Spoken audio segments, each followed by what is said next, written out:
Shalom, selamat pagi Bapak Ibu Saudara-saudari.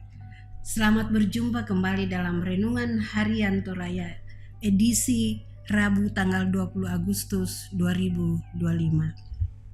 Kita bersyukur oleh karena pemeliharaan dan penyertaan Tuhan, sehingga pada saat ini kita masih diberikan waktu dan kesempatan untuk menikmati hari baru, hari karunia Tuhan.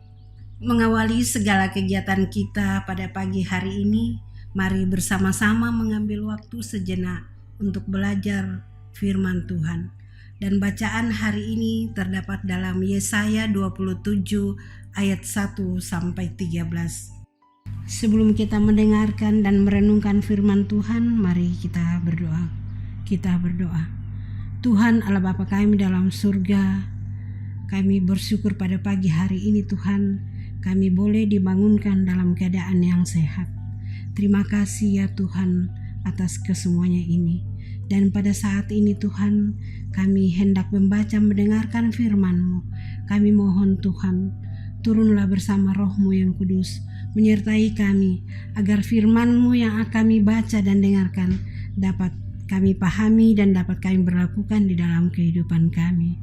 Tuhan, berfirmanlah kepada kami Tuhan, karena sesungguhnya kami telah siap sedia mendengarkan firman-Mu.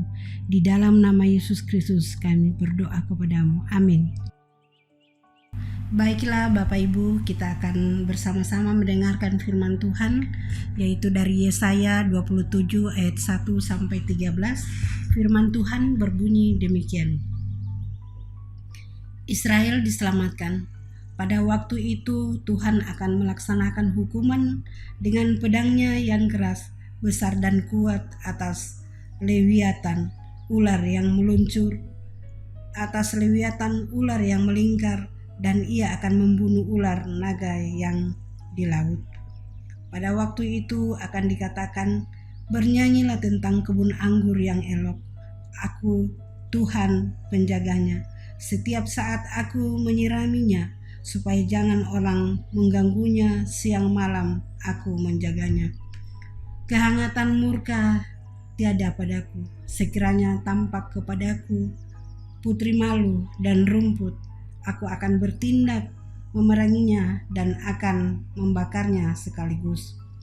Kecuali kalau mereka mencari perlindungan kepadaku dan mencari damai dengan aku, yang mencari damai dengan aku. Pada hari-hari yang akan datang, Yakub akan berakar, Israel akan berkembang dan bertunas, dan memenuhi muka bumi dengan hasilnya. Apakah Tuhan memusnahkan umatnya seperti ia memusnahkan orang yang memusnahkan mereka?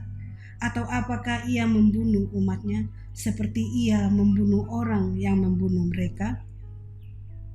Dengan menghalau dan dengan mengusir mereka, engkau telah melawan mereka. Ia telah menyisikan mereka dengan anginnya yang keras di waktu angin timur. Maka beginilah akan dihapuskan kesalahan Yakub, dan inilah buahnya kalau ia menjauhkan dosanya. Ia akan membuat segala batu mezbah seperti batu-batu kapur yang dipecah-pecahkan, sehingga tiada lagi tiang berhala dan pedupaan-pedupaan yang tinggal berdiri. Sebab kota yang berkubu itu terpencil, suatu tempat kediaman yang dikosongkan dan ditinggalkan seperti padang gurun. Anak lembu akan makan rumput dan berbaring di situ menghabiskan dahan-dahan pohon. Apabila ranting-rantingnya sudah kering, maka akan dipatahkan. Perempuan-perempuan akan datang dan menyalakannya, sebab inilah suatu bangsa yang tidak berakal budi. Itulah sebabnya dia tidak disayangi oleh Dia yang menjadikannya, dan tidak dikasihi oleh Dia yang membentuknya. Maka pada waktu itu Tuhan akan mengirik mulai dari sungai Efrat sampai sungai Mesir, dan kamu ini akan dikumpulkan satu demi satu, hai orang Israel. Pada waktu itu sangkakala besar akan ditiup, dan akan datang mereka yang hilang di tanah Asyur, serta mereka yang terbuang ke tanah Mesir untuk sujud menyembah kepada Tuhan di gunung yang kudus di Yerusalem. Amin, firman Tuhan. Bapak, Ibu, saudara-saudara yang kekasih dalam Tuhan, topik khotbah kita pada pagi hari ini yaitu mencari damai dengan Tuhan. Sikadamak puang matua. Perseteruan kerap kali terjadi, baik itu dalam keluarga, dalam jemaat pun dalam masyarakat. Ada banyak alasan yang memicu terjadinya perseteruan, konflik atau pertikaian. Ada yang berseteru karena iri hati, karena dengki, karena perbedaan prinsip hidup dan yang lainnya. Dalam Alkitab kerap kali kita menemukan ungkapan menjadi seteru Allah.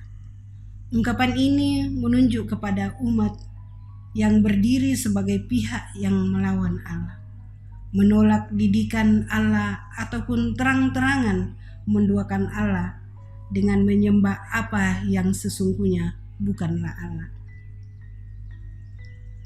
Demikianlah sikap yang ditunjukkan oleh umat Israel pada masa Yesaya.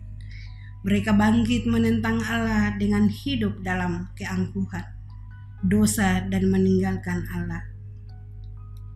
Sehingga Allah mengangkat pedang atas mereka ditakluk pada Babel. Apakah Allah akan memutuskan umatnya seperti memusnahkan musuh mereka? Melalui Yesaya, Allah menegaskan bahwa Ia tidak pernah toleran dengan dosa, namun Ia juga adalah pribadi yang terbuka untuk sebuah perdamaian. Karena itulah melalui Yesaya, Allah menegaskan bahwa kalau umat sungguh mencarinya dan berdamai dengannya dan menjadikan tempat perlindungan, maka Ia akan menyelamatkan mereka. Ia akan mengumpulkan mereka satu demi satu dan memulihkan keadaan mereka sehingga mereka dapat beribadah kepada Allah di Yerusalem. Berseteru dengan Allah akan mendatangkan celaka, tetapi hidup berdamai dengan Allah membawa hidup bermuara pada sukacita. Berseteru dengan Allah menjadikan hidup seperti ranting-ranting kering yang tidak berguna, tetapi berdamai dengan Allah menghadirkan hidup yang penuh dengan tunas-tunas baru yang membahagiakan. Amin. Mari kita berdoa syafaat. Tuhan Allah Bapa kami dalam surga, terima kasih atas waktu yang Tuhan sudah berikan kepada kami untuk mendengarkan firman-Mu. Kami mohon Tuhan berkati firman-Mu yang kami sudah baca dan dengarkan tadi, agar kami dapat selalu berlakukan di dalam kehidupan kami. Tuhan, pada kesempatan ini Tuhan, kami akan mendoakan sidang jemaat-Mu Tuhan, yang mungkin bergumul oleh karena sakit penyakit. Kiranya datanglah sebagai dokter yang tiada kelihatan, menjamah tubuh mereka Tuhan, agar mereka sembuh dari penyakitnya.